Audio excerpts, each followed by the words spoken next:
చెప్తాను నేను మంచి పట్టుగడ్డలు పట్టుకోండి అలా మంచి పట్టుగడ్డలు పట్టుకొని మండలంలో ఇద్దరు వీకండి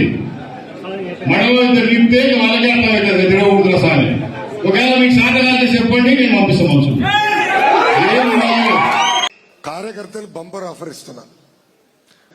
ఎవరిపైన అయితే ఎక్కువ కేసులు ఉన్నాయో వాళ్ళకి అంత పెద్ద నామినేటెడ్ పోస్ట్ ఇచ్చే బాధ్యత నాది నేను నిర్మమాటంగా చెప్తున్నా దాంట్లో నాకు ఎలాంటి సందేహం లేదు నాలుగేనా చేయబెట్టి 20 బ్రదర్ చాలా స్లో ఉన్నావు నువ్వు ఎన్నికలు గెలిచిన తర్వాత ఎవరన్నా నా దగ్గరికి వస్తే నేను ఒకటే ప్రశ్న అడుగుతా మీ పైన ఎన్ని కేసులు ఉన్నాయని ఒక్క నిమిషం మీ పైన ఎన్ని కేసులున్నాయని నేను అడుగుతా 11 కేసులు కన్నా తక్కువ ఉంటే నా దగ్గర రావద్దండి అంటే మీరు పోరాడలే మీరు పార్టీకి అందగా నిలబడలా 12 కేసులు ఉంటేనే నాతో మాట్లాడే హక్కు కలుగుతుంది తెలుగుదేశం పార్టీ కార్యకర్తలకి